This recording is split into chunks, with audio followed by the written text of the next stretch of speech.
You know. The first I'm just visiting with someone at a house in Boston Spa.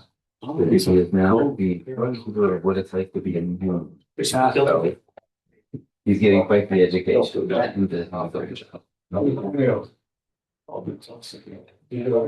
does he do? Does he work? Someone wants my big.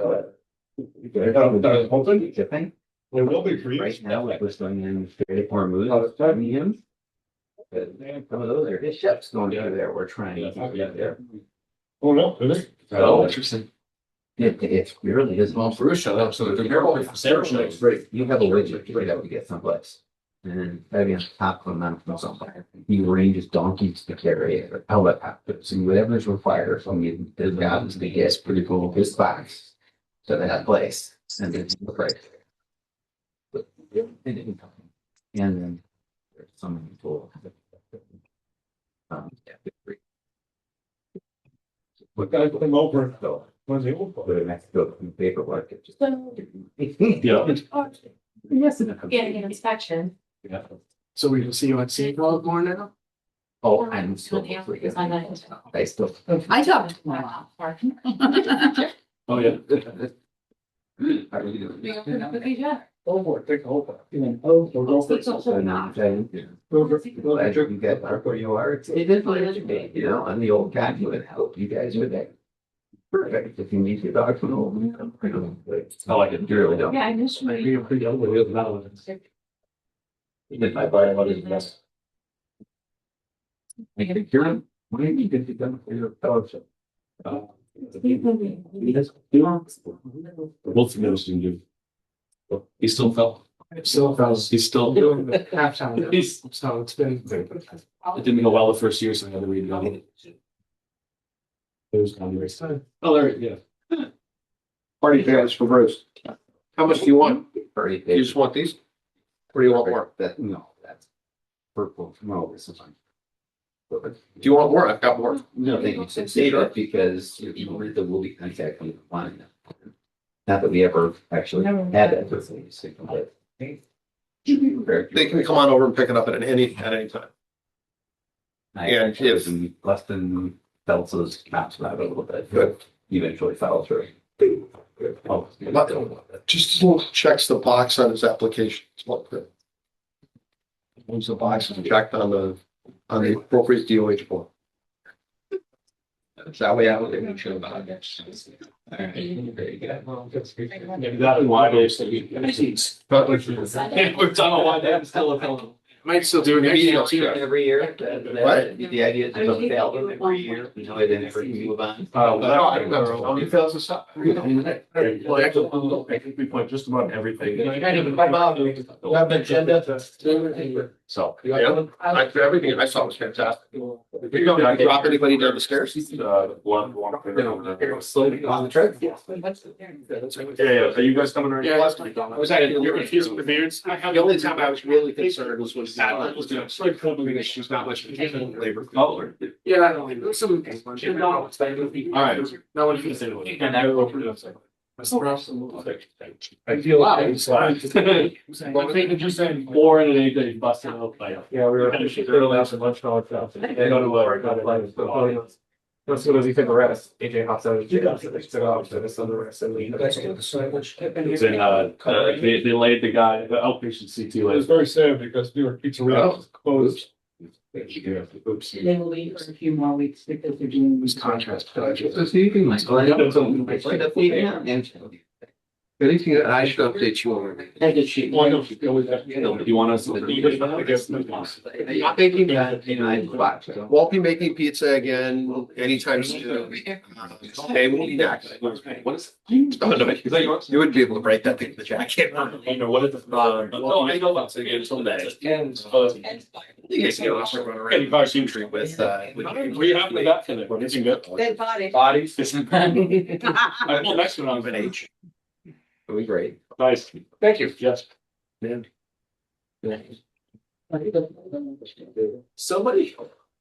Somebody kept Molly's. James is slow. It was a 607. Yeah. Too crazy. Donald Jones. Kept bringing it, I kept picking it up and it's like nothing. He has decided that he wants to learn how to drive a Jeep.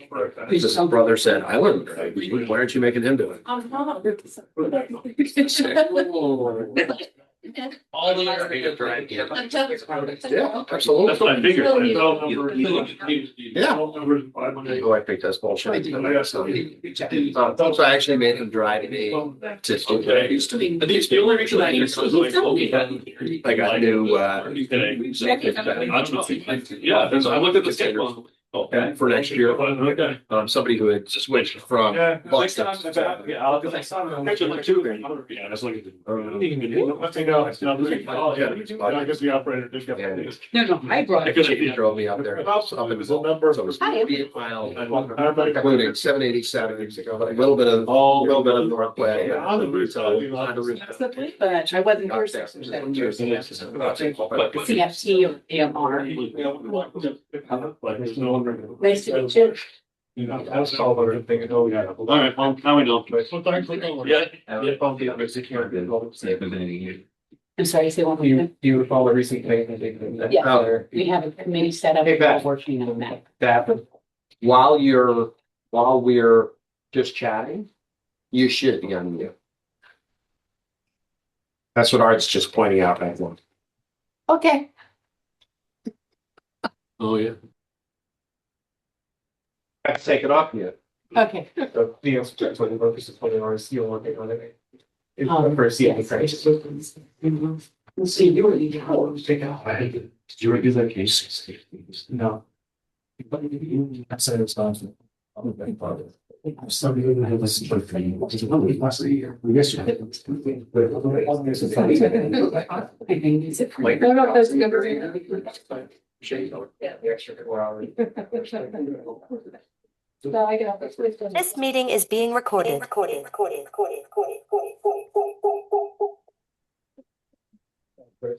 All right, guys, we'll get started.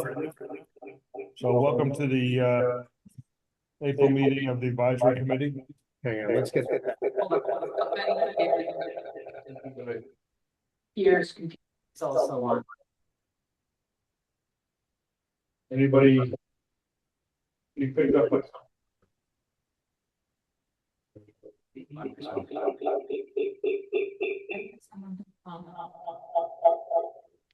Somebody is. Meet all.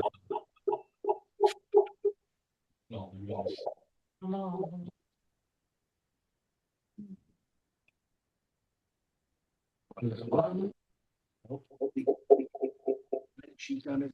Yeah. Set it up this. Okay, Okay, good. I did it. Okay. Anyway, welcome to the April meeting. Can we have a motion to accept the February benefits? Okay, and then, any second? Second. Okay, all in favor? Anybody against? Moving on, actually, new business.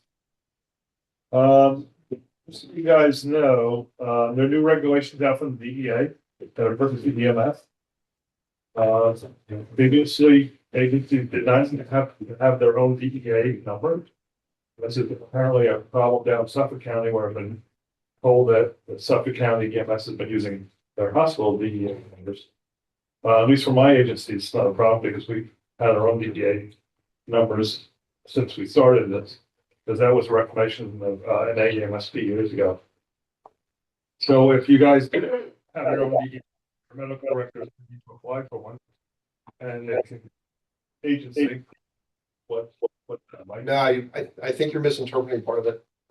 It's not for the medical director to have a DEA number for that agency, but for the agency independently to have a. Right, that's its own number. Right. But generally, I think a doc needs to be on there. I'm not sure of that. Because what the ones that I have now, basically it is the actual agency, but you're as a physician is the one who applies. Oh, so you're a physician with a DEA number for the town of Gilderland. Yeah. This is actually the town of Gilderland will need their own DEA number. And they're right now, we need some more information on this than everything that I've seen because there's three different threads that I've seen so far.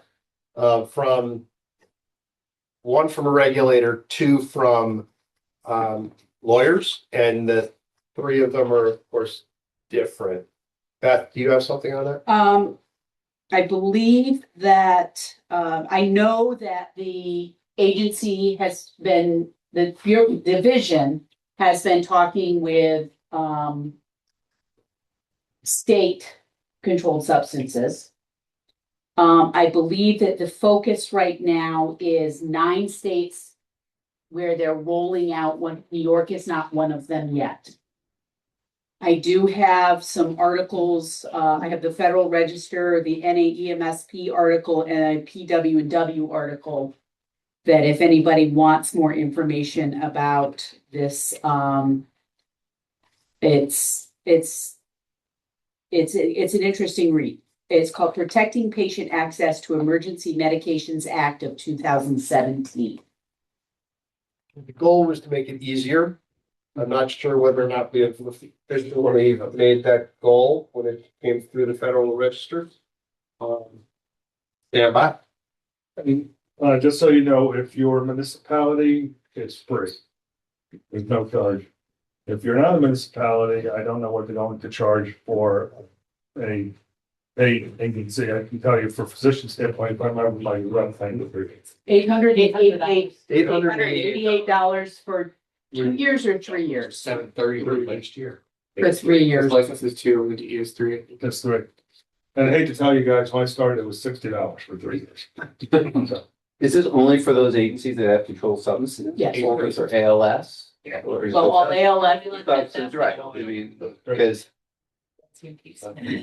BLS has drugs too, but, you know, just not. This is for Controlled scheduled controlled Okay, substances. got it. anyway, more to come on that, and we know more. Yeah, as you dig a little farther into the language of it, it's very interesting because one of the things obviously that we're facing in New York is that we cannot have agencies carrying and administering buprenorphine. One of the things that protecting access to medications does is it actually changes the accessibility to controlled substances. Whether the state language around buprenorphine would take precedence over the federal language of access is a really interesting question as well. So And the other thing that is out there is more questions. the other thing that I really caught reading it is that you may carry it on you during a 911 call, but once that 911 call is done, it has to be locked up within the container Yeah. safe in the ambulance. So you just can't stick it in your pocket and carry it all day. Then in between each call, it's gotta be resecured. Which is not going to be as much of an issue up here, but in the city of New York, where each paramedic carries their controls upon their person, and that is their way of securing those narcotics and knowing that they have them safely secured. It'll be interesting for them. But we are not a city of greater than millions, so it does not impact us. Any update on what, Beth, at all? Doc, any updates on blood? One interesting update on blood. We have no update on the blood regulations. Hopefully we'll get something at the May meetings, and hopefully something will bust its way out of the Department of Health at some point. Right now in the front seat of my truck and in the back of Dr. Hayashi's truck, we are field testing the refrigerators that we are going to use for blood access. Once those have been field tested to the satisfaction of the Albany Med Blood Bank, we will have blood available for response anywhere in the Remo and Aarons region, if you need us. It will be available with the fellows. We will have at least one person available with blood products 24/7 once this project goes live. And what blood products you? We are going to start with 2 units of packed cells. Okay. We will be shifting to 2 units of whole blood. As soon as we can increase the par for whole blood at Albany Med. And what we'll do is we will put out information and encourage additional donation for whole blood specifically. And during the winter, I assume you're heating the cars, so cold is. Summer, These units themselves are designed to hold things at temperature. so So whether it's cold and it will heat it up or hot and it will cool it down, it will keep it at 3.7 Celsius or whatever. That's, let me see if I can find out. When is that gonna start? What's that? When do you think it's gonna start 24/7? I am hoping a couple weeks. And are you going to put some kind of notification out to the area that you are carrying it? Similar time you did that one weekend where you did have it? Yes. Yes. any questions? Okay. For those of you who don't know, the state has put out a job description for the state medical advisor. We were hoping it was gonna be medical director, but it's medical advisor. If anyone, who's positioned in the room is interested, the date for your final application is at the end of this month. So it's a very short application period. We'll see how long it goes. I believe it's actually the 28th of the month. Yeah. I mean, it's Short. it's a short application process. It's online, to see what the qualifications are. All right, anybody have any other new business at all? Yeah. Bring caffeine to the food truck. All right, so regional training courses. The Remo EMT that starts on 5/11, Mohawk. You guys have EMT Academy starting on 4/6. Bonnie Jean or Alex Gilderman, EMT original and refresher. That's the state trooper. The state trooper one. That's full. Okay, so it's closed. That's fine. That's okay. Militia EMT original pressure on 420. I see anybody else? See Bob from Hudson Valley there. I don't see anybody. I was trying to get the event. I started. So he wasn't gonna get outside on. Yeah. Aware of what 4-10. I don't see John or Howard, but Hey, Don, well, Hudson Valley will have a summer EMT course that will start on June 29th. Then obviously have 2 classes in the fall coinciding with our fall semester and our new paramedic cohorts starting in the fall as well. thank you. They're on the big screen. Okay, Jonathan or Howard, are you up there anymore? Almost skills? So I don't know what course. So generally they run one EMT course.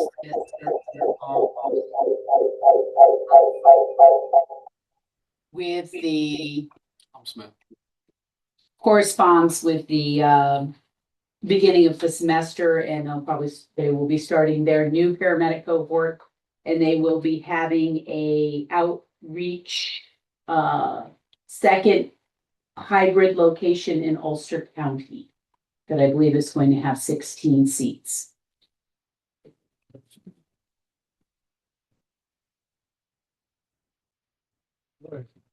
Any items from the floor?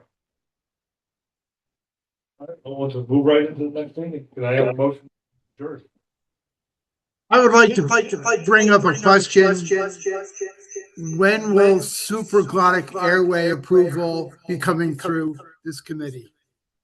It doesn't come through this committee, it comes through Remac, and it will be discussed as part of the Remac meeting. Sure. Thank you. Shortly. Okay, meeting to adjourn. Somebody. Don. Make a motion to adjourn. Thank you. Anybody against? Okay, we'll see you guys in 2 months.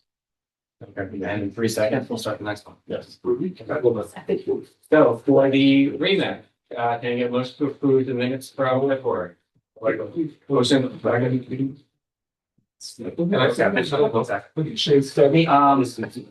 No, so that you can just do it. who's this like?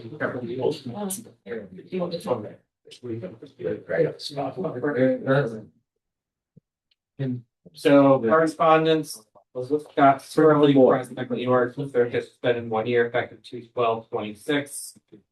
Violation of previous issue stipulation order. Really put the number there. John Gomes, Langerville, New York, surrender certification effective 2/17, violation of 4800. Letter from Dr. Jeff Rayberg, representing Remac, operate as the Empress EMS agreement with the director. Letter from the state EMS director, Ryan Griever, advising state medical advisor position has been posted. You want to just deal with the Raybridge thing as a item? Notification. Yeah. Yes. Can I make a motion to approve Dr. Jeff Raybridge as a Empress U.S. Medical Director for the region? Dr. Raybridge is actually, I believe he's the current president of New York ASAP. He has been an EMS physician for many years. He's the chair of, or recent past chair of the New York ASAP EMS committee, and has been quite active, obviously, across the state. He also currently serves as the chair of the Med Standards Committee on a statewide basis. So frankly, I think he's a great addition to the region. Empress does not have a large footprint in the area. It will be taking over the territory previously covered by Northern Duchess as they bought that certificate. But they wanted to have a medical director that was approved by the region. And I think Jeff is a great choice. And I make that motion. It's also. And he's also a pilot. Okay. Well, in that case, I'll second. So that means you can be completely incompetent as long as you're pilots. Just make sure we're say the precedence here. Nothing personal except for. For a second. We got a second. We got a second. Because he's a pilot. All in favor? Any opposed?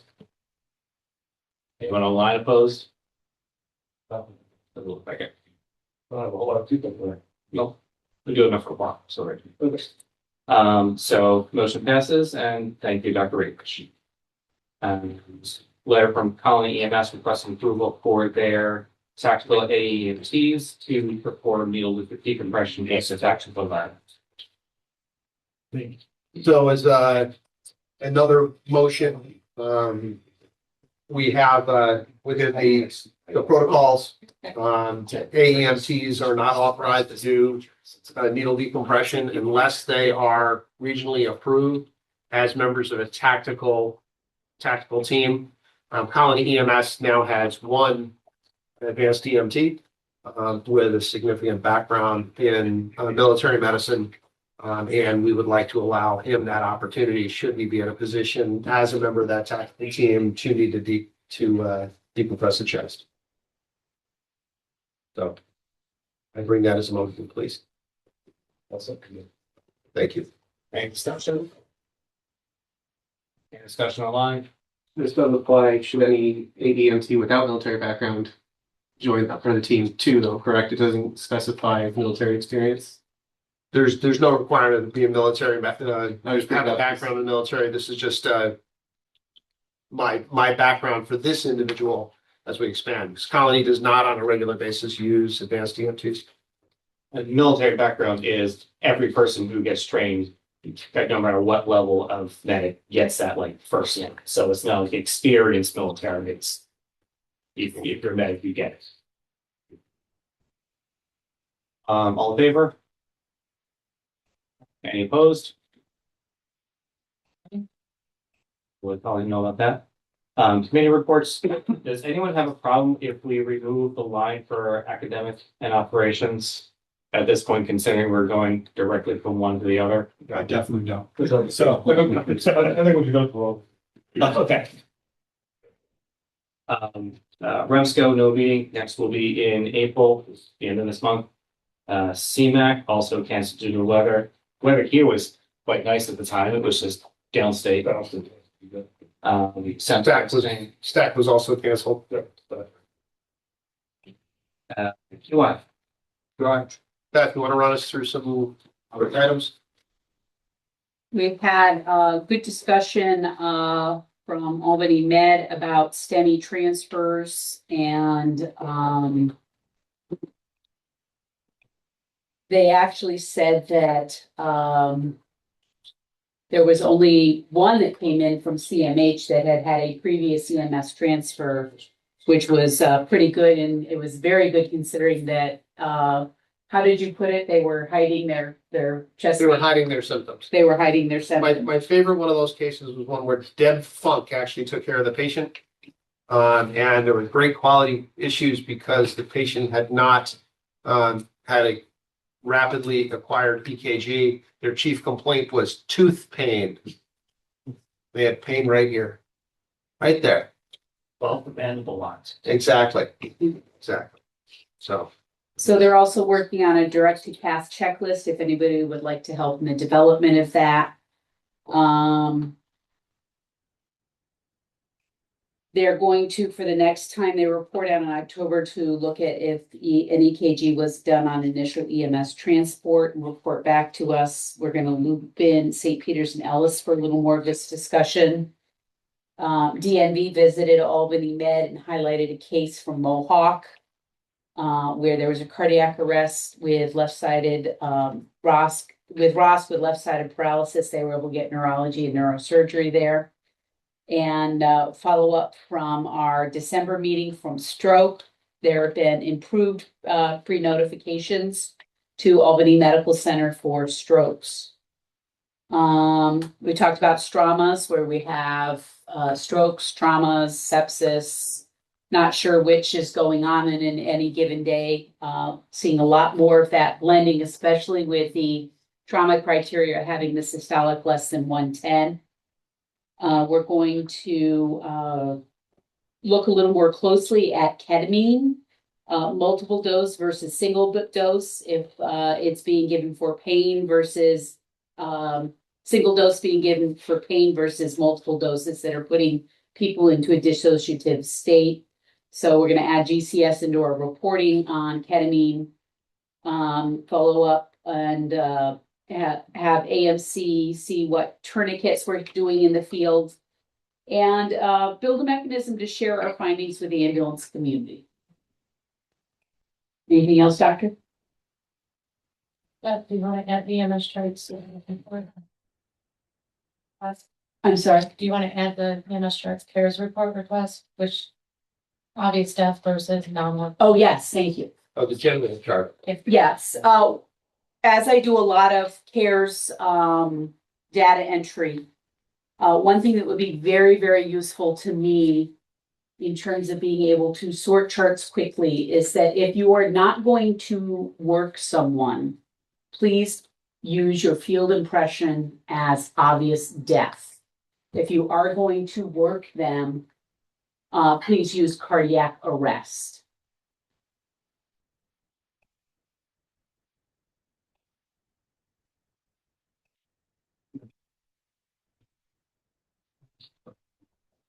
That's it.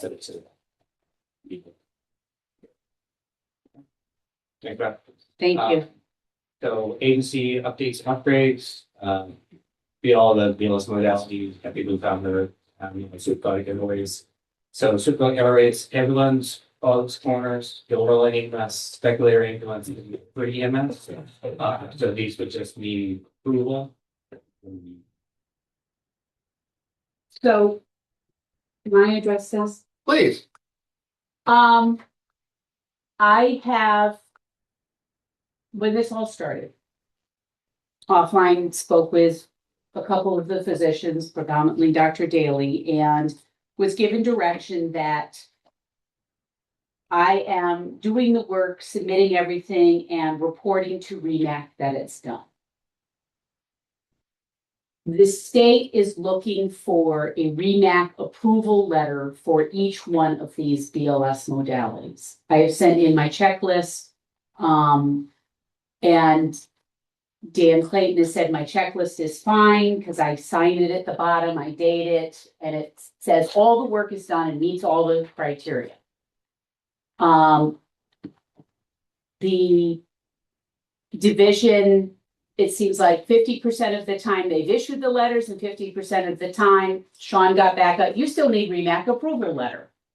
So, I'd like to make sure that me doing the work as part of my daily work and keeping it flowing is still what you would want. And that if they are looking for a signed letter, that this body say that, I work with Dr. McHugh for a signed letter as they come through that I can forward to the state and still leave it where I've reported out the work I've done to you in these meetings. So we would just need a motion that we can say that if they have met all the criteria, I'll be authorized to sign off. And not bring each person to the committee every time. Not have to wait 2 months or more in between for these SGA approvals to come to committee, that we're doing the work and keeping up with it. And reporting to the committee about completed work rather than having to wait for committee approval. So we make that motion then? I'll make that motion. We all make that motion. Please. And we all second it. Thank you. Thank you. So we will work on a letter that just We'll all sign it. So here's another question that follows closely behind that one. We just approved Gilderland EMS to do BLS Supergladic Airways. Why? Why do we need to approve an advanced life support paramedic agency who wants to use some of their personnel to perform a skill that the CMAC has now said is within their scope of practice, that is not adding any additional equipment to that agency, but is merely giving another task to members of that agency that they're training to perform that task? I can't think of any reason for the Remac to be approving that at all. I think that should be an automatic, if you want to do this, you go ahead and you do this with your personnel because you've got all of the pieces in place to do it. Since it is within their scope of practice as stated by the CMAC. I don't disagree with you, but for whatever reason, the state feels very differently about that, and they say, absolutely, you need to approve it. I don't disagree that. I'm not sure they can say that. Their statement says that it has to, that 100 doesn't define ALS or BLS level agency. It just says every agency has to have Remac approval. So they're gonna say that it doesn't matter if you're an ALS or BLS agency. I think it's, for sitting in this room agreeing with everybody, it's a pointless step. Like, we have the structure, we have everything else to go along with it. It's just making sure we have the training and everything else. But their opinion is they did not differentiate from ALS or BLS. They said the agencies need Remac. That's a very interesting thing because King Airways are a Supergladic airway. Those are combi tubes. but the policy is Supergladic Airways, not iGels, Right. not My Kings. point is, not- these agencies have been using these devices for decades. Without individual approval, and now suddenly they have to come to us for approval. That's a very interesting statement from the state. Well, However, they're coming wait a to us for approval for their BLS provider. Okay. Right. So- And you as an agent, and you as a region can define what devices are allowed to be used.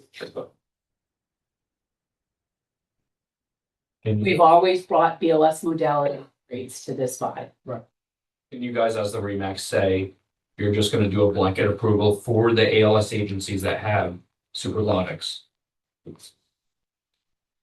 I didn't even realize it didn't differentiate, so, I think it's not just the fact that it's an ALS agency that wants to do Supergladics. It's a new level, it's a new skill being trained to EMTs. And I think that's where the state has developed this policy and inserted themselves into the process. But they don't have us doing AEDs, glucometers, Narcan, CPAP, check and inject. It's all still here. Didn't you still, yeah, I was gonna say, when they did it for 12 leads, didn't they have some type of approval before? No, minimum. At the state level? Yeah, I know you at your level had to be. Not that I was aware of. This is the first time any modality expansion has been approved at any place other than the region. And there's never been a situation before where an advanced life support agency that was going to allow people to do things within their scope had to be approved by the state.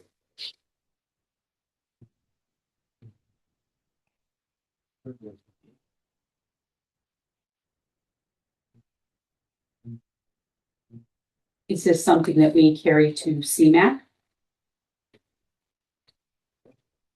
Can I just ask a question for better clarity on how this process is actually unfolding? Because I just submitted for my agency all of the required documents. Now, do they reach out to you to tell you? So when you submit to the state, you put it all in the portal. Right. I get a duplicate copy. And then we are now just agreeing that you were gonna have a blanket approval, so. I'm gonna go through and go against my checklist. Once everything's meets my checklist. Now you tell the state. Now I tell Rob, who's gonna issue a letter that I send back, I have to re-enter everything into a different portal to send it back to the state. Because now you meet the criteria that we've already approved. So then the state has to get all that together and then reach back out to me to say it's okay to start finally using something that's been in the protocols for since July. Yes. But you come to ALS agency without any approval. Okay. And you think that the blood is gonna go live in the next few years? No, All right. in fact, Outline the lunacy well.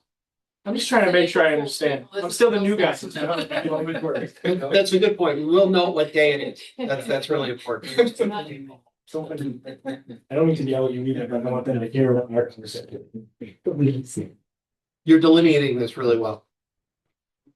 You know Mhm. Yeah, okay. So what do you want to do about it? I have no idea. I am still the new guy in town, but I do sit on the CMAC and One I of have a the lot of- advantages of being the new guy in town is you should be able to look at things that we, because we have been here for so long, now say, and you should be able to look at it and say, that's silly. this whole process is silly. And for some reason, I'm getting frustrated over this ideal thing because I wanted my agency to have them on July 1st. So I got the portal submission on the 27th of March. And I will look at it, it just now, once I'm done, it's gonna be really clear, not just that I've submitted the stuff and said it's done. It's gonna be very clear now that Remac has, We did our training. You might remember. Yeah. If I could add to this experience, just so everybody understands the ridiculous stuff. We had a similar thing where we wanted to do it for our PLS providers. We submitted it, it got denied by the state because our QI plan was not up to their standards. We have since decided that we're going to potentially change the type of circuit product we're going to use. So we have not resubmitted because we have to redo the whole thing again if we change brands of super. But we should be able to write it for just, we're gonna do supraglottics, check. Because they're all basically the same. Once you go from a balloon to an LMA or iGel, it's basically the same. One's going to go in back order, and all of a sudden, you don't have an airway, so we're gonna have to go through you can use Versed, but you have that because we can't get Versed anymore. It's gonna be the same thing, so it should just be every supraglottic airway on the market will do with It it. should be, but the way it's written is It's gotta be it's specific. specific to the. So, and you have to have a policy, a training plan, a continuous competency plan, and a QI plan. Yeah. And some of them I have sent back because it says right in the policy that the QI plan has to involve the medical director, and it hasn't involved the medical director. Or there's been no competency plan, or they didn't submit the training plan with it. So, we got ours rejected because I had forgotten the form that said you signed by the medical director. I'd only ticked supraglottic. Was supposed to tick every skill. every modality that you that have, our yeah. agency provides. So that was why the state turned it down. Yeah. Beth, you've probably read you've read a lot of them so far, I'm assuming. How different are they? Very, They're very different. they're very Do different. they need to be very different? Can there be a template? I don't see Will why. make your job So- easier and everybody else's job. So, actually, for when there has been, agencies that are struggling to say, for example, to write a competency plan. I actually work with this CIC in Otsego County who wrote a phenomenal plan. And I have her template to send out to people to say, this is an idea of what it should look like. So I have To been, reinvent it for every. I've been sharing. Yeah. I said that in Word and then change the letters. Change. That essentially, that's it. It makes your job easier. And the ones that get back to me with that stuff have been going pretty much straight through. So would it be an option to set it up so that an agency, you have a published template for everything and you have it saying that if you follow these standards, you can be approved for it, and then just that in that. There's the agency name. Yeah, well, and what's very interesting to me is that what they call legacy agencies. So, for example, many of Heidi's agencies don't have to go through this process, which means some of the stuff like the competency and the QI has not been established because they just basically signed up and said, we'll tell you when we've done a supraglottic airway and we'll send you our chart. When you were part of the demonstration process, there was nothing done locally with other than what agencies might have set up for QI. So there's probably 30 agencies that aren't being held to the same standards that we're now holding the subsequent agency. It sounds like something where somebody young, new and enthusiastic should probably bring this as a motion to the CMAC. So help me understand that, and I don't want to derail the meeting for too long, but like we could just sit here and easily approve finger thoracostomies. But to have a BLS provider do a glorified OPA, it's like pulling teeth, and I'm starting to get. I think that's exactly how you introduce your motion at CMAC. Oh, don't throw thoracostomy. Sorry, for the record, you can't pull it. But like, this is starting to get silly. Like, yeah, you could do thoracostomies over there, whatever, thoracostomies over there, and then all I want is my BLS people to be able to put a slightly larger OPA in before the medics get there anyway.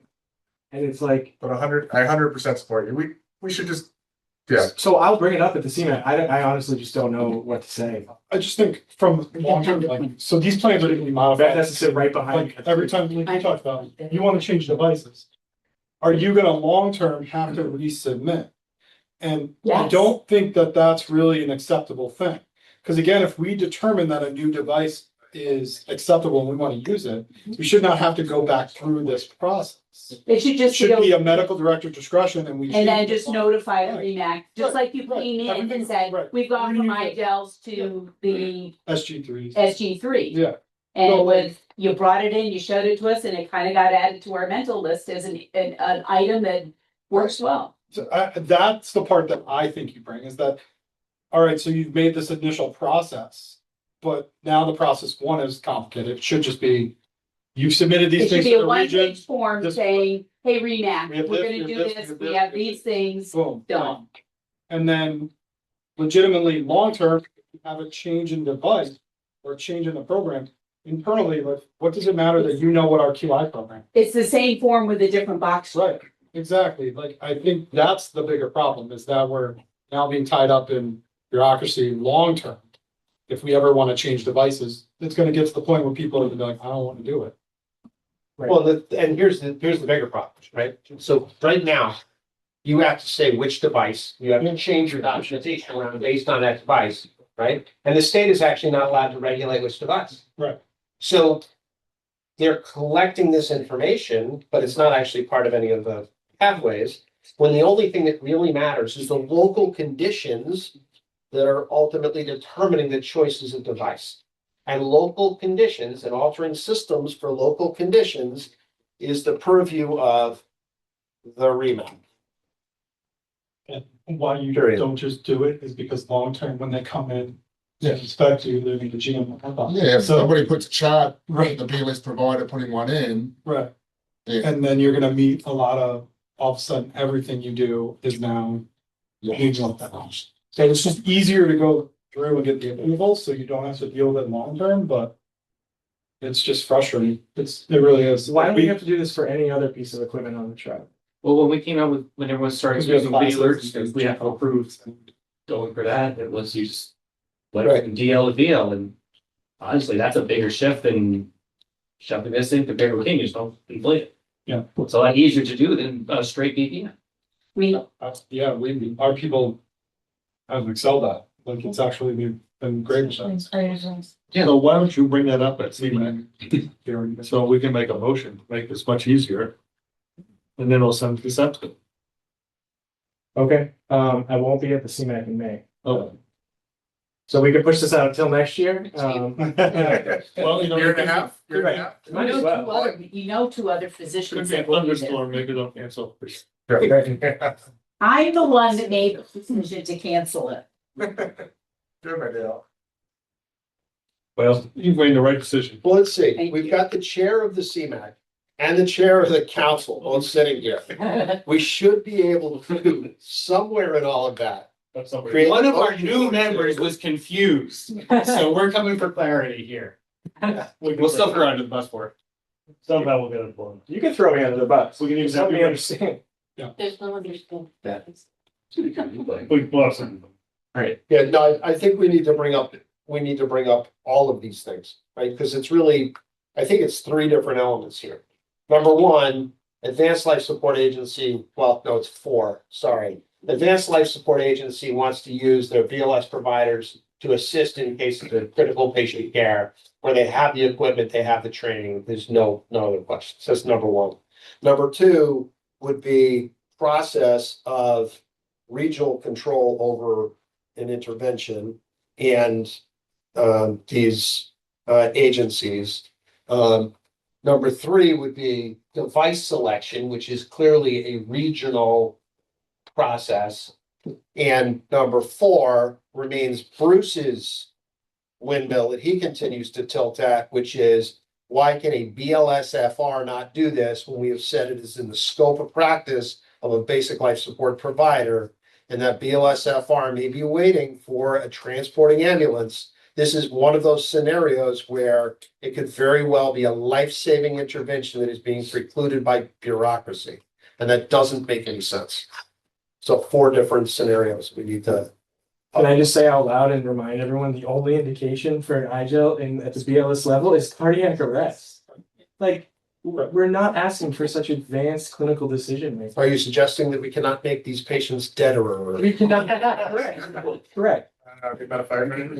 The fifth is, if an ALS agency has BLS trucks, do they need approval to do this on their own, like another agency that doesn't, it is.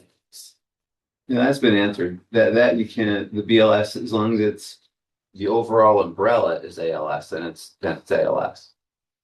Either there's two of these. Yeah, two tier. You would assume that they would have the same level of training, Exactly. same support infrastructure. If we're bringing forward this package, we might as well throw it in there, because they'll. And the state clearly has stated they cannot support one specific device. So they should not have any say as to what device. In any of the devices, right? But they require it. But anyway, we can go around and around with this for hours. It is a giant source of frustration to us all. Well, thank you, because this allows me to keep a flow going better than waiting for 2-month intervals for meetings and longer breaks over summer. So The original motion of, if it meets the criteria that is defined by the state after your review, I can then sign off of it and we brought back to the group. as a report out. For retroactive. For retroactive Yes, retroactive. concurrence of the approval. Yeah, concurrence of the approval, because it is an administrative approval. Thank you. And that was on the floor, so we have to vote on it. We, Yeah. I think we did vote Are on we it. voting? If we didn't vote on it, let's vote on it. Everybody think it's a good idea? Yes. Not first and second. thank you, because it's just been it's very frustrating process. Fortunately, no ALS or BLS upgrades or changes, DPCRs, Stanford, Joint Fire District, and ESO Solutions. We have City of Rensselaer, Capital Region Key Value Consultants, Henry's family. Please don't read them all. Okay, they're all in the, in the record. So quick question. There's a specific family uses and request permission that. They want to be bad. So if they just don't want to use it on themselves, they. If you don't care about your neighbors, you don't have to join. Well, actually, while we're on pad, let's talk about pad for a second. So, I don't know, for those of you that saw it, I wrote a letter to the editor, or actually an op-ed with Brian Clemency from Buffalo, as well as Leslie Bison, who interestingly is the medical director for the Buffalo Bills. About defibrillation and AEDs, and supporting the language the governor has in her budget for AED law change. And unfortunately, it looks like that language will not be accepted by the assembly. So this is going to have to be separate bill later. The idea is to simplify the process of PAD and to make sure that there can be a statewide registry. But while we get all of these apps sit in a file cabinet, which then stays in a file cabinet, doesn't help any of us.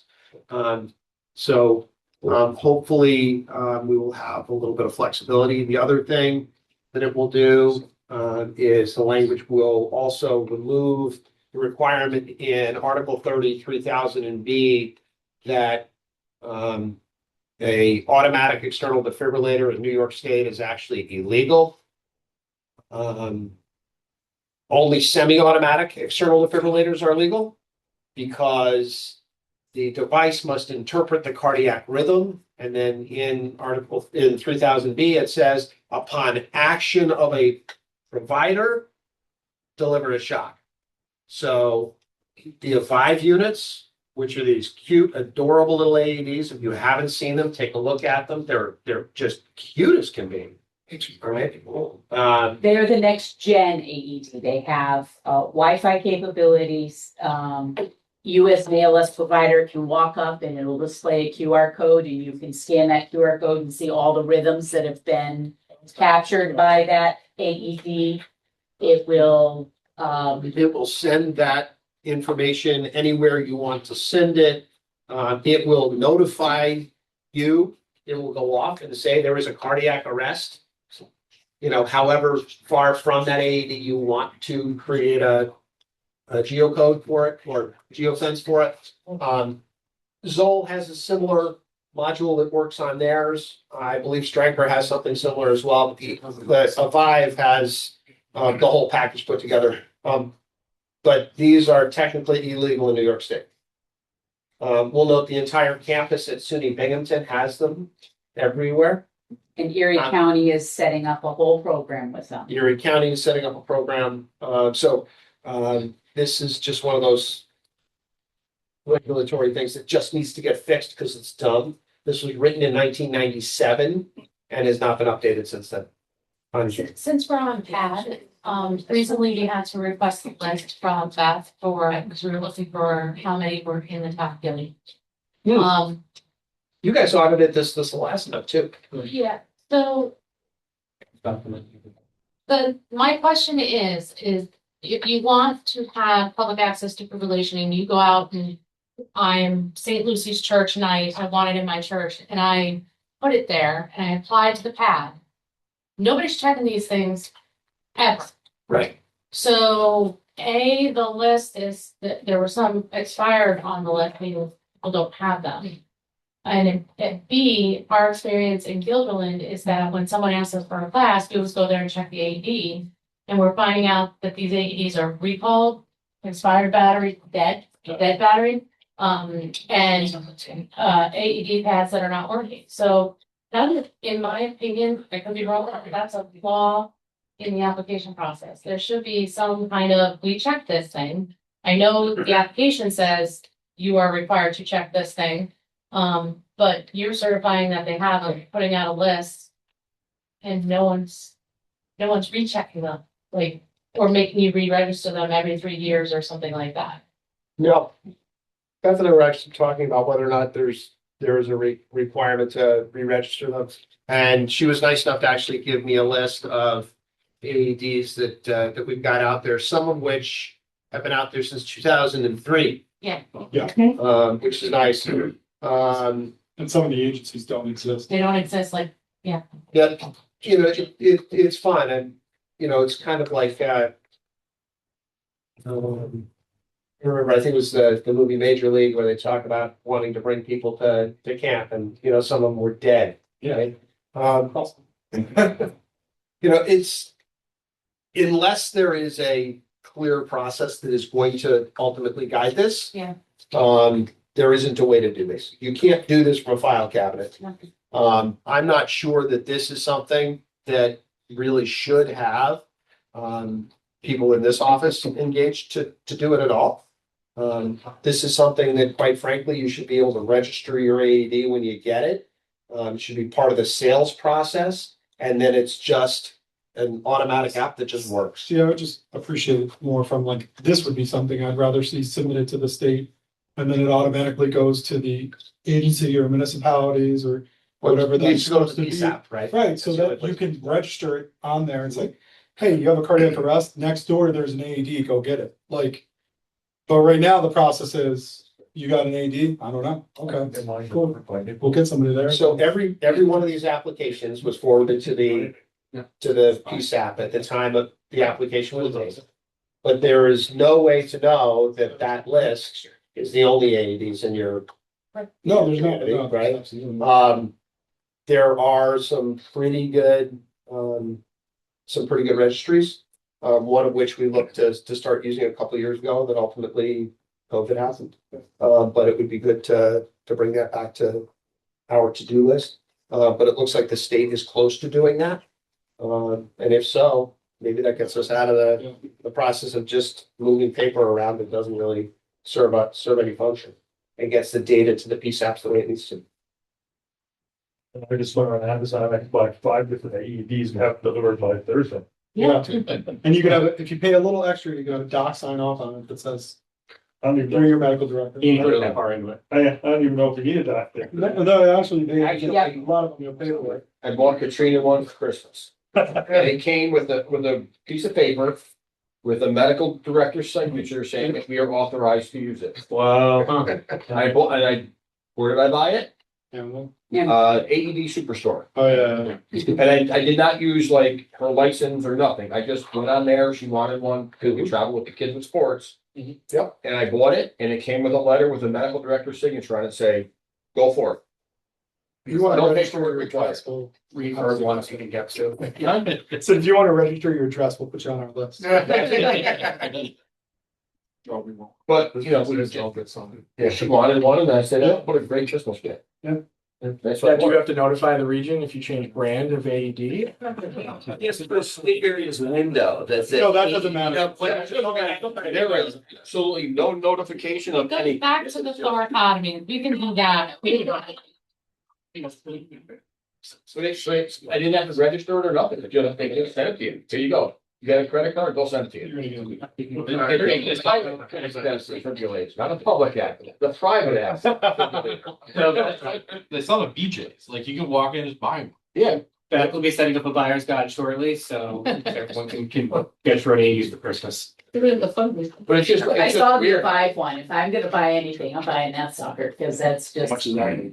I don't know. I'm waiting for him to send me the, It's like between $1,000 and $2,000. Which is, that's pretty standard. Vive? a Vive. It's $18.99 And there's a plan. or $539 a year for 5 years. $200 a year for That's a lease. the software. If you buy it outright though. So, new business. Stanley.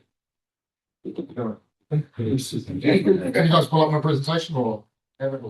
Do you have it on thumb drive or? Email us in. We're here for making public already. No, I said they're standing up with you. You're not giving you the support. It's very hard not to. Up there, nobody can understand. Yeah. Where's my translator? She gets me. And this wave calls for next.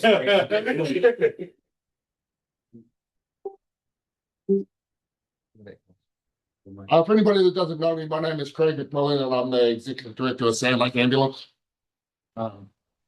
with me, Tim Lashes works with me in Salt Lake, Rowan French is here from North Greenbush, and our two medical directors that hopefully you both know. Everybody knows. Who we can know this one. So over the last several months, we've been training our staff on RSI with the plan to bring it to our communities.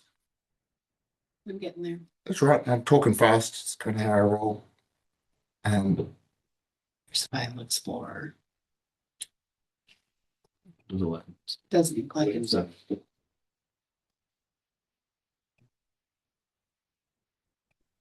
Thanks, Craig. That was great. No, man. Proof. It's a say now. Story of my life, style over substance. Anytime you want to rush out on a call, you feel free to just halfway through stuff. Look at that. There we go. Okay, I've got to get it shared on the. Definitely. Yep, second. Sure. She does. She's good.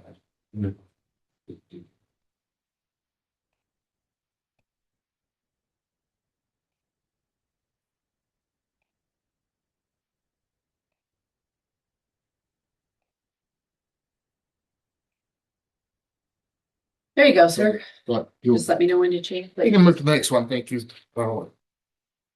Good. Hopefully. So we cut a little bit of this off. So there's been some recent changes. Sand Lake Ambulance now covers both the towns of Sand Lake and Postenkill, and North Greenbush Ambulance now covers both the towns of North Greenbush and the town of Brunswick. And we have a pretty close mutual aid relationship, so we're in each other's business all the time. So Sand Lake currently has 2 paramedic ambulances during the day and 1 at night, and North Greenbush has 4 during the day and 2 at night. So that's our current staffing model. The intent, as you'll see with this, is to cross-pollinate our RSI calls. So we're building a system where if one's needed in Sand Lake, then a North Greenbush ambulance can come over and vice versa. So we can move on to the next one, Beth. So maybe. We actually have a bigger service area than they do, but they have a pretty almost twice the population. The page down didn't work. Enter didn't. That's because you're here. I think you've got to be, you're in Zoom, not in PowerPoint. There we go. There we go. So this is our combined call volume, and obviously the difference between 25 and 26 is a little different just because North Greenbush started in Brunswick on the 1st of January of this year. We started in Postenkill on July 1st. So we estimate to do almost 5,000 calls this year between the 2 agencies. So we're a lot busier than we started. This is our current, in the past 12 months, intubation data. And you can see the obvious need for RSI in our community is that last year there was 13 RSIs performed in our community by some random physician sitting in the back of the room. So we are currently assisting Dr. Hashi multiple times, usually at least once a month, performing this. And we've had some pretty amazing stories, right? Like some pretty impressive successes and patients that, you know, were profoundly ill that walked out of the hospital recently. We had a patient that was seizing that had a very poor airway because they've bitten their tongue. So we were able to secure that. Patient called me from the hospital bed to thank us, which was very nice of us. Recently, Tim had a patient that thanked him on Facebook for saving his life after he decided. So, you know, we've had pretty impressive successes, I feel.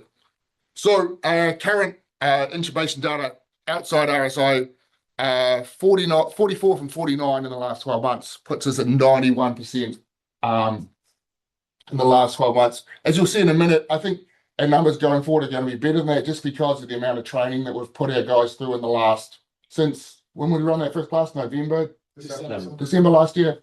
If we can move to the next slide, I can sort of go over what our training program was. You can skip that one. That's just a general AI generated. In fact, all of this is AI generated. So this is an overview. I can give you a little bit more detail about, but this is what we did for everybody that we wanted to do RSI training with. We gave them a book to read, and actually most of them read it, which was kind of surprising. Warren did a really good 4-hour presentation. We were very lucky that I work at Hudson Valley, so we were able to had a bit of a deal with them to let us use their facilities. So we were able to lecture there, and then everybody did an 8-hour simulation day on the Hudson Valley Americans, which thanks to a couple of ER docs came down and helped us. So we had physician-led, multi-scenario, 8-hour days with at least 8 or 9 RSI scenarios for each group to run through. So we've put a bunch of people through that. And then also everybody's been required to go to the cadaver lab at least once, which is also a pretty successful sort of experience for anybody that hasn't had it. So if we flip through a little bit further, Beth, we can just sort of go in a little bit more detail about what we did. This is the book, which I actually really recommend. This Clinical Airway Management, a guide for pre-hospital and the hospital providers, is written by a flight medic called Austin Kaiser. And it's written in a way that everybody actually finds a very easy read, and the folks that read it really thought it was helpful. So that was good. We did Warren's 4-hour presentation, covered anything and everything that you needed to do. And then if you flip to the next one, we had this 8-hour day, which was really very successful. And again, we're very lucky that we're able to use the Hudson Valley equipment because they have the very expensive simulators there. But, you know, everybody had a positive experience with the physician-led stuff. I think you guys thought it went pretty well for the most part. And the feedback we got from the staff was that it was an amazing experience to be able to get questions answered and talk about experience. So everybody that has gone through, we've run 3 of these classes so far since November. So I'm going to move to the next slide. Cadaver lab, it is what it is. We can skip that one too. So obviously to put everybody ready to go, they have to do all the training. But prior to this, I was writing a written exam for everybody to take. And then Warren wants everybody to do a practical scenario with him or with somebody that he trusts to make sure that everybody has it down before we go live with this. So that's something that we're working on currently. And then we feel most of our staff have at least 2 years experience. I don't think we maybe have one staff member that has 18 months. So all our staff have pretty good experience. So move on to the next slide. A note about failure to maintain credentialing. We're working, if you go to the next slide again, so we can see, it's not even there, but we have a plan for how we're going to do our annual training, and obviously that's going to be a big part of keeping up your credentialing. You're going to have to be able to complete all the required annual training, which I think is the next slide. It was the previous one. Did I skip it? Yeah. There we go. Every 4 4 months. I'm sorry, right here. So every 4 months, we're going to go in and do scenario-based training again with everybody. And our plan is to have, so that 3 times a year, and one of those will be a 4-hour day where we actually get back into doing the simulations like we did in the initial training. So I think it's a relatively comprehensive plan. Obviously, if we find that we've got to change things somehow, we will, but this will certainly be the minimum training we're going to provide for everybody. Case review is obviously important, and we'll be doing that. We do that already. We use the video laryngoscopes, we download that data, we review it with the providers. We're working on a self-audit form that we'll use as well, just to give people the right feedback that they need to make sure. Next slide. So our plan is that both providers doing an RSI will have to have gone through all the training and be credentialed. So no 2-level thing. So again, I think with the 2 agencies working together, we'll be able to provide 2 providers pretty quickly. We have a system to call folks in from home if we need to, but I think most of the time we'll be able to put 3 doctors and 14 paramedics on these sort of things. Usually is how it rolls in rural Rensselaer County. So yeah, you're going to use the New York State formulary for everything we've discussed. Dr. Hashi recommends that we're only going to carry rocuronium, we're not going to carry succinylcholine, which makes life simpler for everybody, I feel. So next slide. After much discussion, we already using the video laryngoscopes. We actually trained all our providers in the last 2 groups to use the rigid stylet, and everybody likes it for the most part better than previous. Dr. Hashi feels that malleable stylites in adults are probably associated with less success, so we've taken those out. So we do have rigid stylite is what we encourage everybody to use. We still have the bougie available, but everybody's trained on the hyperangulated blade and the rigid, and that's what we're encouraging everybody to use. We obviously have some cross-pollination in staff. So some people are going to be dual eligible in both agencies, but as of the moment, we have 16 people that have taken the class, 16 of our providers in Sand Lake that have taken the class, and 18 in North Greenbush. So our goal will be to have at least 2 providers on 24/7. Obviously, that may not always happen, but for the majority of the time, we often have double paramedic crews as it is. So if there may be, often there will be multiple providers available. So maybe this is a checklist we use. I have copies of it if anybody else wants to review it. But it seems to work pretty well for us. So we use that checklist. And then the next one just has the medications on it all broken down and still the weight loss. So again, I have copies of that if anybody wants to review it. As our little summary, but I'm happy to answer any questions that anybody has. There's a chat, so let me. I will say that running some of the scenarios, I was helping with that 8-hour day. I was impressed that during an RSI course where they're learning to intubate, oftentimes the medics did not intubate. That was already, and I was kind of impressive, or they heavily resuscitated beforehand. So I think that was part of the nuance what you guys were teaching. They're not really good. Yeah, thank you. Yeah. That's nice to hear. The really nice thing was that even with aside of the RSI, it's clearly made our guys much better. You know, the better providers because of going through this class. We thought it was great. There were some colony folks went to it last time. We're hoping to run it again at Hudson Valley, and maybe more folks will want to come do it. But I think it was a great experience for everybody. And certainly our guys are much, much sharper than they were. So there were 2 questions. Is there a translator for this, and why no succinylcholine? Clearly, Arthur does not understand English. Proper English. Yes, probably. Dr. Hashi, would you like to speak to why that's I'll give you my 2 cents on sucks. So I think sucks is fine in many, many cases. Obviously, there are more contraindications to sucks than there are with rock.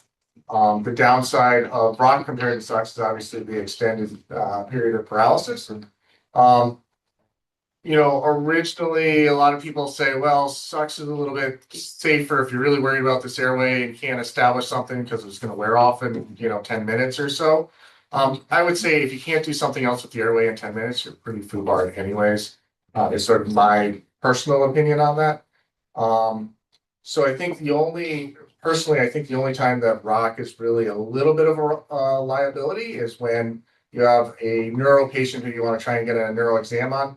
Honestly, by the time that the ambulance is usually arriving in the emergency department after this, it's close to the time that rock is wearing off. And let's be honest, we have Sugammadex at the hospitals that we can use if we really need a true neuro exam on. So that is my opinion. I have seen cases of sucks go poorly due to hyperkalemia. Never seen a case of malignant hyperthermia, but I have seen hyperkalemia from sucks. The only time we see it is on the boards.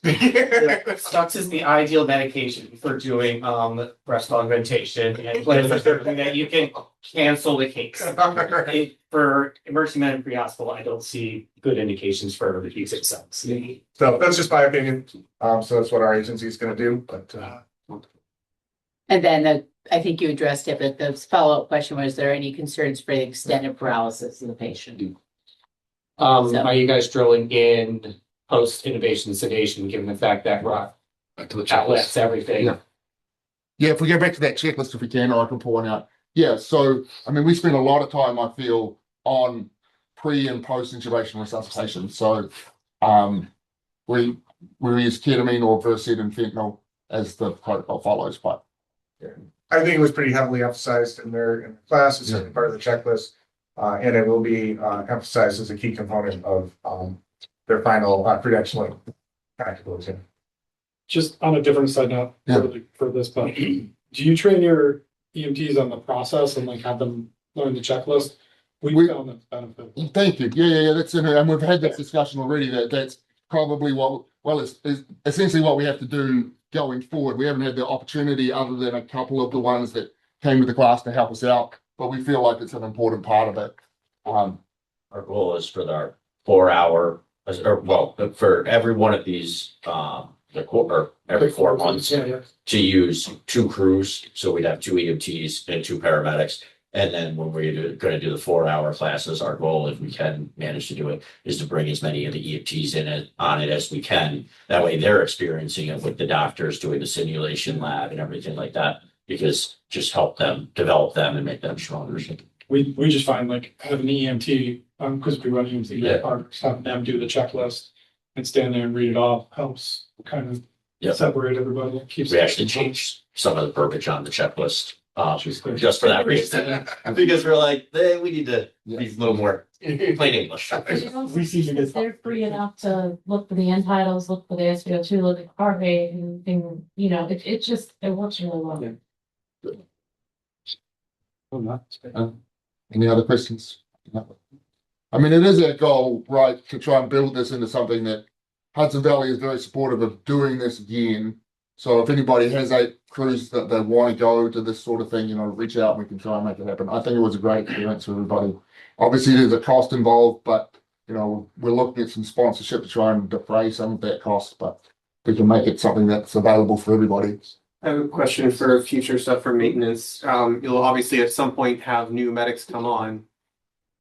Is there a whole situation where you would anticipate that you would have not 100% people cleared? And how would you manage that?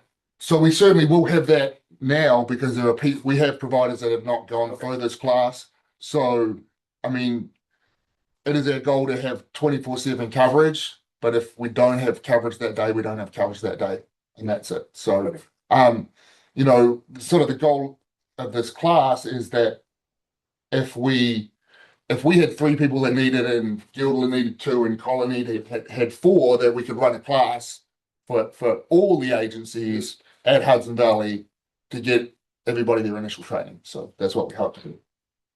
On that, so like he's saying we're with newer providers and stuff like that. Obviously, they're not going to be RSI credentialed right off the rip anyway, so we'll never be 100% compliance. We are working with the Bureau of Public Safety, with the I am responding to try to figure out a way that we can possibly have I am responding be sent out specifically for these calls in the situation where at nighttime, if we did only have one RSI medic working, and then another RSI medic could come in from home, but not have it be the regular I am responding, because everybody puts that on, not just so There's similar situations in like Saratoga County and stuff. They have a separate set of tones for whatever they call it. But that phone was at what ones instead of 71 at 41. So the same type of idea we'd be going for, but obviously it'd just be our 2 agencies, so it's a little easier to control in the whole county system. County system, what's that? It's what you're building. That's okay. Any further discussion? I just got a quick question. Post intubation, are you bagging them or are you venting? Currently, a very good question. We are currently bagging them. We are in search of a good ventilator that we would like to use, but we feel like that will be a separate training and education program. So we've tried a couple recently. We've had demos of 2 ventilators in the last 2 weeks that we've had in the building trying out. But we don't anticipate rolling that out for 6 months. We're actually, I'm going to give you a little more information later. We're hosting a ventilator. I do want to talk to you about that. Yeah. I have flyers. Yeah. Oh, perfect. Because I saved the Facebook page today. So yes. Yeah. We had the hero event and the sparrow event in the building. If anybody has any questions about those, we're happy to. I took them both down to the respiratory therapy program and hooked them up to their $15,000 lung, and so yeah. But anybody wants to buy us a Hamilton, feel free. You're welcome. There'll spare one lying around. I'm happy to have it. So can I get a motion to approve? I'll make a motion to approve. Second.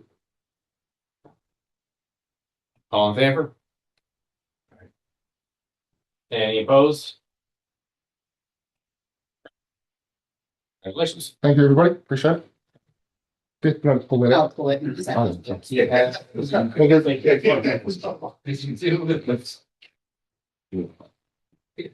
So we put safe pediatric transport on here. I would like to share, some of you will remember that we did a pretty broad study that we termed sarcastically not car seat, for children in ambulance restraints.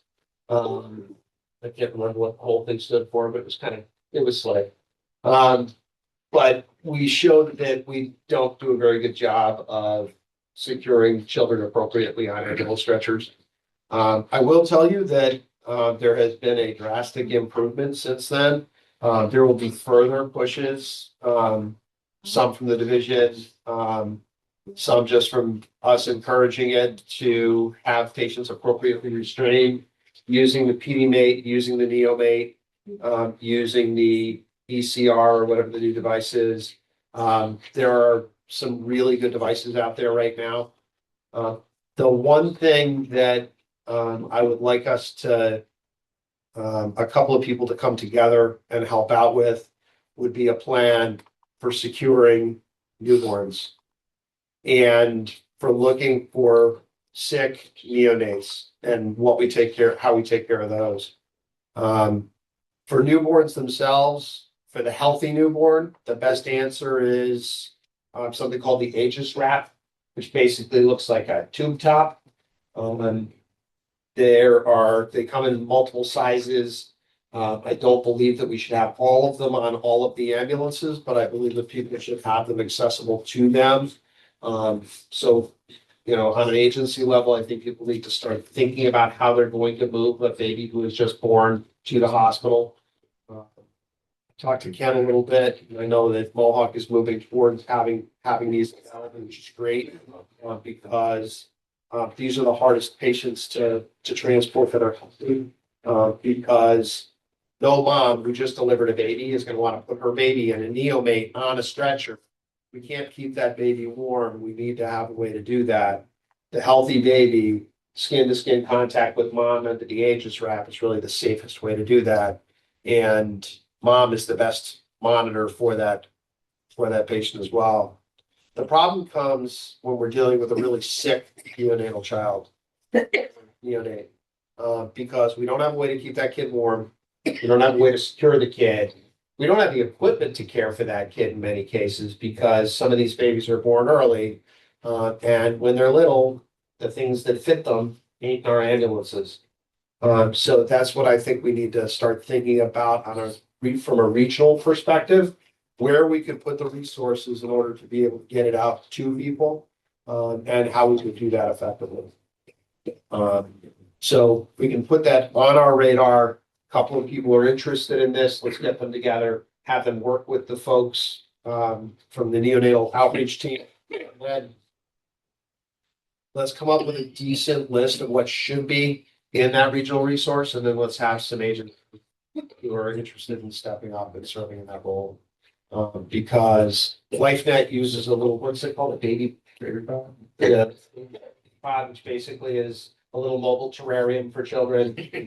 I don't know that we need to have a whole bunch of those around, but a couple of them around. And we need to have ways to move these kids, particularly in some of the weather situations that we have, to make sure we can get them from place to place safely. So it's a population of patients that we haven't really thought about and focused on, and we really need to. Ken? I actually attended the outreach training program that was put on by the Med, and it was very good. The one that Tom did. The one that Tom did. Tom is doing an amazing program. Recommend that to any agency, have them come in and go through it. It's a good CME, get your hands on a lot of different pieces of equipment to see what fits, what doesn't fit, what works. I went through it just a couple months ago and it's a training program. Thanks for bringing that up. Tom Moran, who does injury prevention through the trauma program, does a lot of work in Stop the Bleed. He's doing some really good education around this. And I think if we combine the work that Tom's doing with the general awareness and then ultimately building out some type of a neonatal resource, because if we've got a brand new baby who's really sick and we can care for it in one place, it's a lot easier to send a resource to them and then bring them back than it is to try to take care of that hit in the back of a moving ambulance without the right things to be able to care.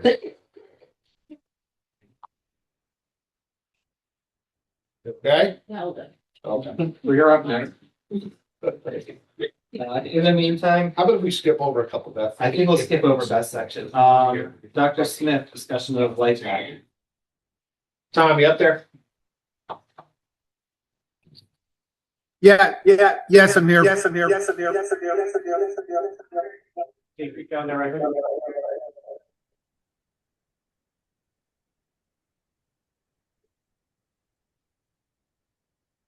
You had a question for me? Yes, you had mentioned a light pack for airway obstruction. Yes, I did. I was asking whether there was any need for your direction regarding that as a secondary backup to Heimlich.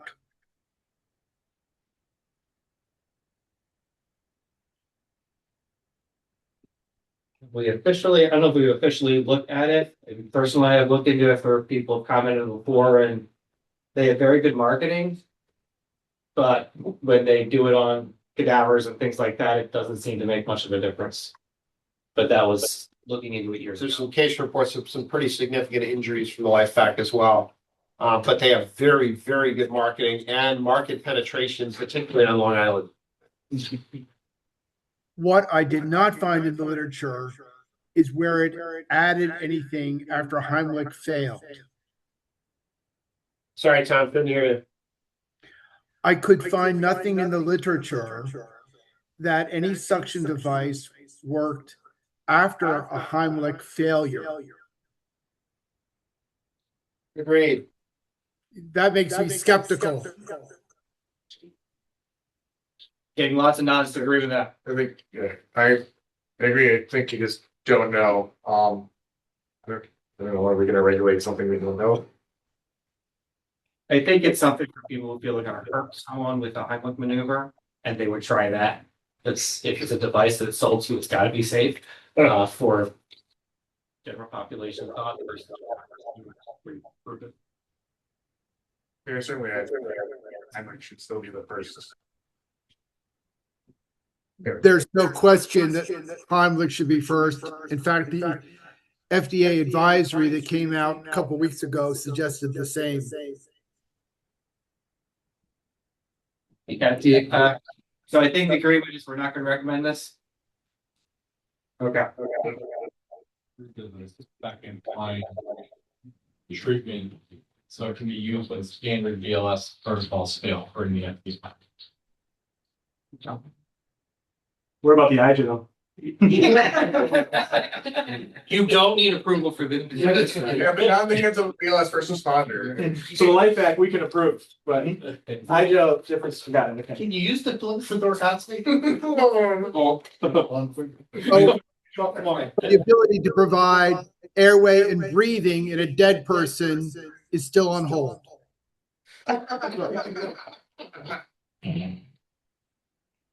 Well stated, Tom. We're devolving further. One more. Beth, have you returned from the land of the living? Yes, I have. You're also a wonderful thing. Guru and Epi are yours.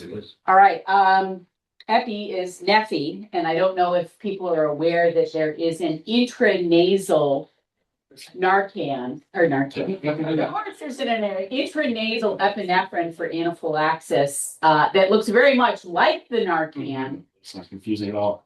That's not confusing at all, is it? No. I'm not saying that it should be on agencies, but I think agencies should be aware and let their providers know that this is out there and could be in the hands of the public for anaphylaxis. It's called NAPI. I have some samples here, some information if you want. Last time I looked in this about 2 years ago now, all the data was drug company supported. So at the time, it wasn't going to mention or push stuff, considering it a very reliable method for a very life-threatening situation. But it would be interesting when more data comes. Actually, I would like to make a motion, which is that the Remac specifically state that in our regions, Neffy may not be carried on ambulances, and the only alternative for epinephrine administration is intramuscular epinephrine by either auto injector or syringe. Just in case any agencies start thinking that, oh, we could use this instead. I've been asked about this already. Yeah, and as have I, and I've shot it down every time. Let's just shoot it down once. Because if someone's sick enough to need epinephrine, let's just make sure that it's in them where we know it will be. And you save money right there. Exactly. And we save money, which makes the bean counter check. Or if you're using check and check, using EpiPen, I don't know. Chuck and Chuck, who's here? Who's here is that? Come on. You're not, you should just go and check. Yes. So how, I'm gonna play devil's advocate, sorry. How would this play in with the do the right thing protocol? Is that this is a prescribed medication for which we are trained in Iraq? Oh, in which case you were assisting a patient with their own medication. That's, I have no. Failing that, use your IMF. Then you Okay, so the question was, which do we do first, being that anaphylaxis can be a fairly rapidly progressing process? Am I going to take the time to assess them, help them with their Neffy, or are you telling me If to it's go in their right to nose, the eye? push the Straight button. to the needle. Otherwise, If they're saying, please give me this, use it. Follow the first rule of EMS, which is use the other guy's stuff. Right? Then, when they still need it later because they sneezed it out, give them IM.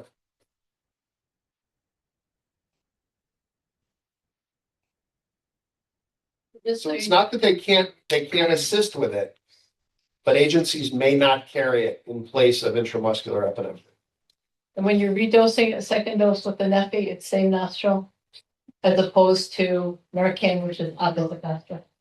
but if you're redosing, you've already clamped down the blood vessels, so you're not to absorb any of it. It's That in makes there. exactly. That makes no sense. If she's got the stuffer, it should be on that page, because we got one of the stuffer sheets. Use the same. In the nostril. And they said, you gotta make sure you get it straight, you can't let it touch the septum, which makes sense. The stuff like that. Yeah. Does it in the direction. But I mean, we even know from the old movies about using intranasal cocaine, you use one nostril and then the other nostril. What do you mean, old movies? That's you put the sheet on there. I'm gonna send it up, yeah, I'll send it over. There's a QR code on it. Yeah, it's one of our people got it from the allergist office, and so they get to say that.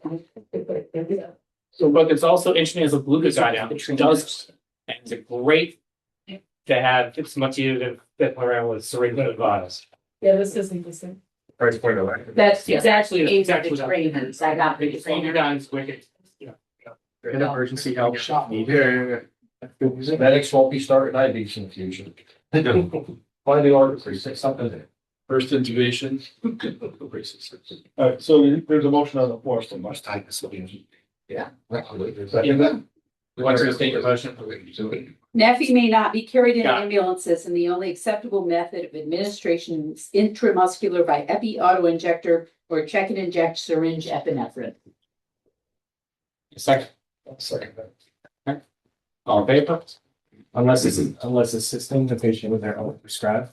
No, I think we just leave it. always. Just leave it at that because That's it's the just cannot carry in the end. But you have to carry it, right? And I actually, I think if I may, I think the amendment to that motion should be unless assisting a patient with their own medication as a dose that they already have. You could say something. Do you wanna send them things? So like I think what you said was it can't be carried in the ambulance. Yes. You didn't say it can be administered. Right. So you don't need that extra amendment. because Yeah, actually take everything out. It's just, you Yeah, can't put that on the exactly like I ambulance. said. May not be carried in the ambulance. Yeah, that's That can only particularly. Do we have to search the patient at the door to make sure there's no Neffy on them as they step into the ambulance? Does that search them, make sure there's no Neffy on that person? Yes. And, that may not be carried as part of your ambulance inventory. So she's half from get. And then we'll have some retrospective data that shows that's not drug company, and if it works, great. Everyone who's terrified of giving an injection and wants to get Benadryl anaphylaxis, they can get that. At least then she'll be able to. But that nice white thumb is such a cool thing to watch for stuff. Okay, and more update. So we received after inquiry some data from Muru. Do you remember which one of these we wanted to look at, Dr. Daly? Any of them. It's just they ultimately are fascinating to see where people are going in the protocol app. And who is looking at this protocol app. That one's a really good one.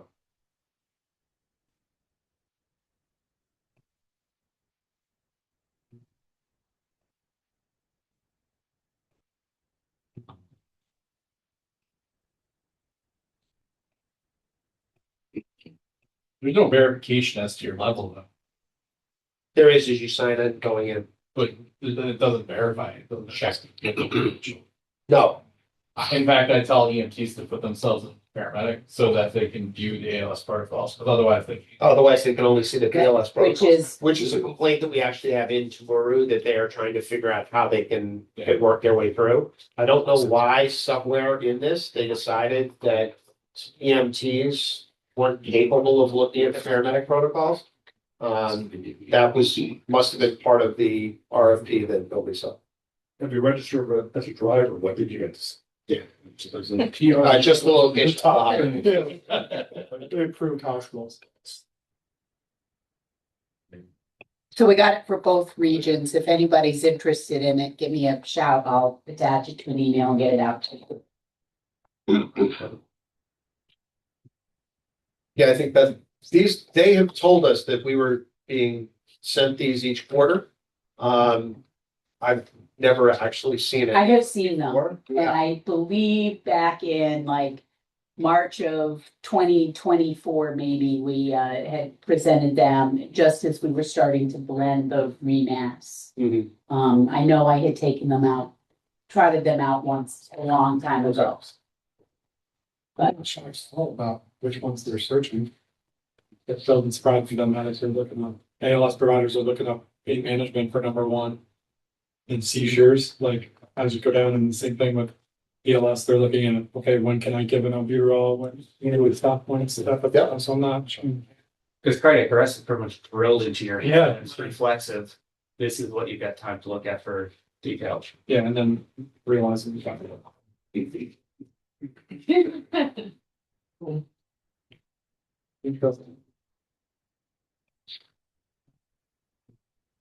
So last on old business is Petersburg ambulance. We did send a letter informing that we did not approve their upgrade based on medical direction, their training and their that kind of number of providers and plan for ALS response or paramedic level response. We got a reply back saying that they were approved by the state. And they have a medical director. So we're referring that to council for a better opinion on how best to proceed. Because I would discuss, you can have an IGL without the regional approval, but. They can throw a costume then? Probably. Probably. People stopping them. If the state says it, yeah. Is anyone from Petersburg on? Let's go.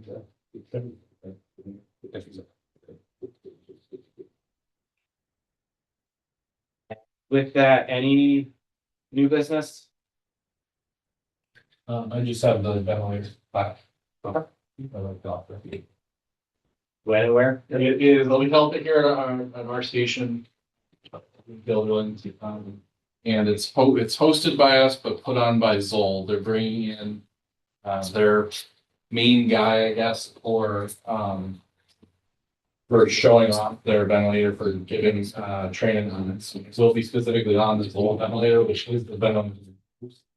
And it's free of charge. They've limited at, I think, 30 students per day, and lunch will be provided. That's May 13th and 14th, and you will get some school. They'll have pig lungs there to demonstrate, as well as enough ventilators that everybody can hang on time. And I went through it. It was actually very good. Really good. Sorry, is it a 2-day class or is it the same? It's the same class, 2 Two days. days, it's not either one, that's what, thank you. You said that anybody, sure, guys, so we'll just send out that letter. Absolutely. And if you get it to me, I'll get it up on the legal Perfect. page. That's. It's also on the supposed to. That's exactly what I got. A lot of people have blasted Facebook. So it's quite a lot, say. People throw. No, it's cool. It's not being taught by an RT, it's being taught by an EMS clinician. Yeah. So that's great. Yep. And we met him actually at the Soul Conference, and he was a pretty cool guy. Very knowledgeable, very laid back, but it's wonderful. They wanted to stress like you don't need to use their ventilator, you can be using any ventilator, it's just good knowledge overall, but they're using. Shouldn't show up with Hamilton flyers. Absolutely. I'm surprised the Hamilton rep hasn't called and said, can I stop by? Yeah, that was my thought too. I thought he would be all over They this. got him on speed dial. Yeah. He got me on speed dial every time, Tuesday. Any other topics for discussion?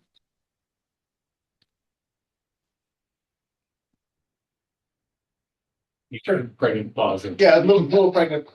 So, the stack and CMAX both canceled that February. The stack will be having discussion and hopefully it will be on the CMAC agenda as well. To start, considering how we can change our use of circle collars and the protocol around those. Currently, our protocol updates, which were supposed to be finalized in February, will be finalized in May, we hope. For implementation instead of July, probably August. But that's up in the air right now. That's what I think will end up happening. There's no real earth-shattering things there. Every time I say that, Beth gets upset. But if we make some changes to the circular collar application, that would be a little bit of a change. But I think is something that for our patients would be better if we moved sooner rather than later. So we'll see what happens with that. We're very hopeful. The stack has been very accepting of those considerations so far. The last time we went to move any change to spinal motion restriction, the stack was challenging. This time they are much less so, much more willing to accept the fact that indeed circle collars do not have a lot of demonstrated efficacy behind them. So more to come for the next meeting. When is the next stack meeting? Next stack meeting is May 27th. So It's in I actually, Saratoga. originally what was supposed to happen was the stack was supposed to comment on the circle collar placement changes first, and then it was going to be brought to the CMAC. I've asked if we can put it on the CMAC agenda first and then bring that to the stack. The AV equipment, conversation will be the same, so they'll be looking at the similar products. We will see what happens. Be hopeful. Just to bring up the accent, please. Oh, So we just add anything with a T word. no, that's the problem. They're fine with it. They actually want it. They're good. Oh, good. Yeah. This has nothing to do with the doctors. The medicine is fine. Just saying. Any other discussion? Motion to adjourn? Sorry. Okay. You all in June? Take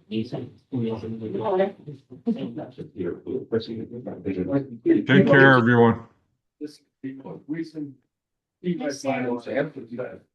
are, it's in one of these.